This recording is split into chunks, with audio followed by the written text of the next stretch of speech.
يلا بقى نعمل الهريسة اللي بالمكسرات التحفة الجميلة القمر دي. بصوا، سهلة جدا، ما بتاخدش وقت خالص، ناجحة ان شاء الله مليون المية. لو مشيتي على الطريقة والخطوات والمقادير مظبوطة هتطلع معاكي احلى هريسة. المقادير ديت انا عاملاها في الصينية الوسط بتاعة الطقم البسبوسة. هتعجبكم قوي قوي، جربوها ان شاء الله، يعني بجد هتعتمدوها. بصوا، متماسكة وناعمة، دايبة في نفس الوقت. لو عايزة تعرفي الطريقة والمقادير كملي بقى الفيديو. بسم الله الرحمن الرحيم، والصلاة والسلام على خاتم المرسلين. النهاردة هعمل معاكم طريقة الهريسة بالمكسرات اللي احنا بنشتريها من أماكن معروفة. المقادير سهلة وبسيطة، وفيها شوية تريكات حلوة قوي نركز عليها بس، والمقادير نمشي عليها بالسنتي تطلع معانا حلوة. وهقول لكم على الحاجات اللي تخليها ما تنشفش مننا وتطلع معانا ناجحة من أول مرة. معايا هنا كوباية لبن، معايا هنا كوباية إلا ربع زبدة، كوباية إلا ربع سكر. معايا هنا هناخد معلقتين عسل جلوكوز، لو مش موجود هنستبدله بعسل نحل أو الشربات بتاع الكنافة اللي هو التقيل. معايا هنا نص كيلو دقيق بسبوسة سايب اللي هو معلهوش أي إضافات. معلقة صغيرة ممسوحة بيكنج باودر. المكسرات معايا هنا دي اختياري، بس هي الهريسة دي مكسراتها عشان ابقى واضحة معاكم.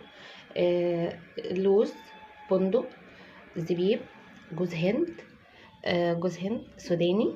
جوز الهند اللي هنا مش هيبقى الجوز الهند الناعم، هيبقى الجوز الهند اللي هو دوت. تمام. المكسرات انتوا عايزين تستبدلوها بجوز هند وسوداني وزبيب فقط مفيش مشكلة. انا كان عندي باقي كده من وصفة، حبة بندق وحبة لوز، فهحطهم على النار. بقى هقول لكم هنعمل ايه. هجيب حاجة هنا كده علشان احنا هنحط المكونات هنا على النار، مجرد بس ان هي تدفى والعسل الجلوكوز يسيح معاهم والمكونات كلها تختلط ببعض. الزبدة دي سمنة بلدي بس اللي هي البقري، اللي عايز يضيف اي نوع سمنة مفيش اي مشكلة، اللي عايز يضيف زبدة برضو مفيش اي مشكلة. السكر والسمنة هنا قد بعض. هنخلط بقى المكونات كده.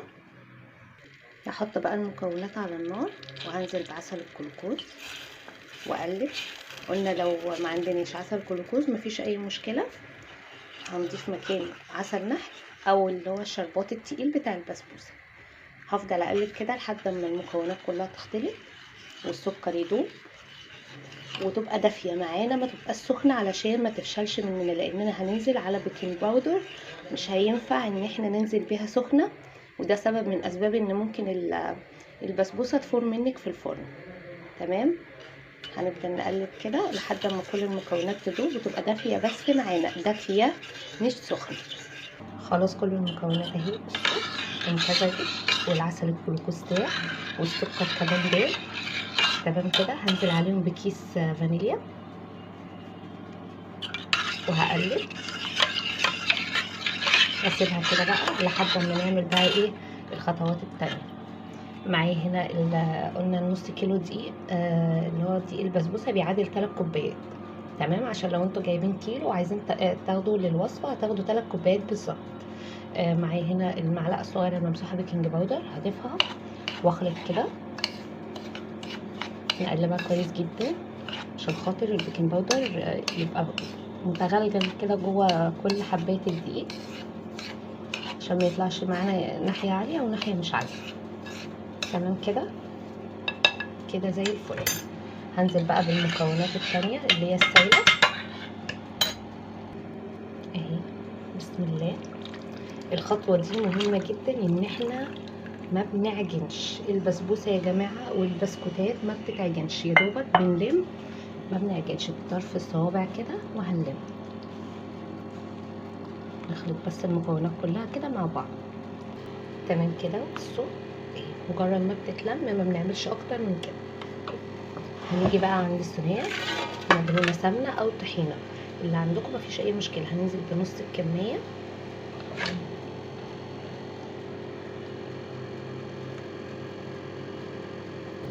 ونفرد احنا عايزين نفردها بس كده عشان خاطر لسه هنحط المكسرات. المكسرات معايا اهي بقى، اقلبهم كده على بعض.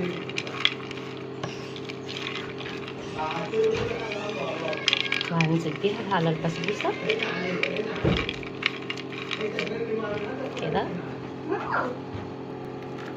وزعوها بقى كويس عشان تبقى كل ناحيه فيها مكسرات. ما دام احنا قررنا نعملها بالمكسرات يبقى لازم تبقى غرقانه كده شويه مكسرات حلوين. اهي بعد ما فردت المكسرات هنزل بقى بباقي البسبوسه دي اللي احنا كنا شايلينها على جنب، ونسويها كويس.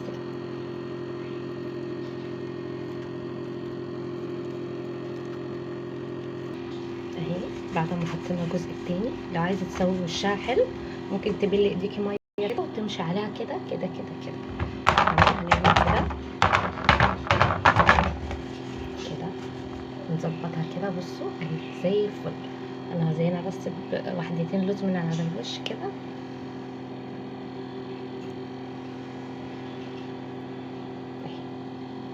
هحطها في فرن سابق التسخين، تحمر من تحت وفوق. بتاخد حوالي 30 دقيقة، درجة حرارة 180. تمام. وهنعمل بقى الشربات مع بعض. هعمل الشربات بقى كوبايتين سكر من المج ده، بس مش مليانين قوي يعني. بصوا اهي، ادي واحد، ادي اتنين. شربات البسبوسة من الحاجات اللي هي بتنجحه، ان احنا بنديله عصير ليمون وما بنقلبوش خالص علشان ما يسكرش مننا. تمام. هننزل هنا على كوبايتين السكر ب3 كوبايات من الميه. ادي واحد. واهم حاجه عصير نص الليمون، عشان الناس اللي بتقول لا ما بيتحطش عليه ليمون، لا لازم عصير نص ليمون.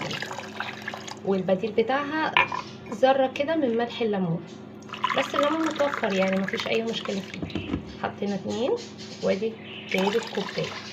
تمام. ما بنقلبش خالص يا جماعه نهائي، مفيش تقليب. هنزل هنا بقى بعصير نص ليمونه واحطه على النار ياخد كده غلوتين، 10 دقايق بالظبط على النار، وهنطفي عليه. وشربات البسبوسه من الانواع اللي هي بتنزل سخنه، والبسبوسه سخنه، ده من سر من اسرار نجاح البسبوسه. والشربات على النار علشان ما يسكرش منك. لو لاحظتي ان في اي سكر على الجناب من هنا كده، بتروحي جايبه فرشه سيليكون زي كده تكون مبلوله ميه، وتنزلي اي سكر من الجناب، تفضلي تلفي حوالين الحله كده كده كده كده وتنزلي السكر، لان لو في سكر على الجناب والشربات بيغلي هيسكر معاكي. الخطوه دي مهمه جدا. اول ما هيغلي غلوتين كده هنطفي عليه. شربات البسبوسه ما بيغليش كتير، شربات البسبوسه خفيف مش تقيل. وهو خلاص بعد ما عدى ال10 دقايق هطفي عليه بقى، وهحط معلقه سمنه بلدي بتديله طعم حلو قوي قوي، بتدي البسبوسه طعم حلو جدا، كانك حتى لو انت مش عاملاها بسمنه بلدي كانك عاملاها بسمنه بلدي خالص. ورشه فانيليا او كيس لو ما عندكيش اللي هي الباودر ديت. وخلاص اول ما البسبوسه هتخرج هنسقي بالشربات. البسبوسه هتبقى سخنه والشربات سخن. وهي البسبوسه خرجت من الفرن. بصوا اللون تحفه جدا، حلو قوي قوي. هو ده اللون اللي انا عايزاه. خدت معايا حوالي 30 دقيقه في الفرن. هنزل بقى بالشربات السخن. بسم الله. بصوا بقى، من عوامل نجاح البسبوسه هتعرفي ان البسبوسه بتاعتك ناجحه ولا لا. لو بتشرب الشربات بسرعه جدا اعرفي ان هي ما شاء الله ناجحه معاكي جدا. بصوا بسم الله ما شاء الله، بتشرب الكميه اللي انا بحطها بسرعه جدا. بصوا كل ما احط كميه بسم الله ما شاء الله بتشرب.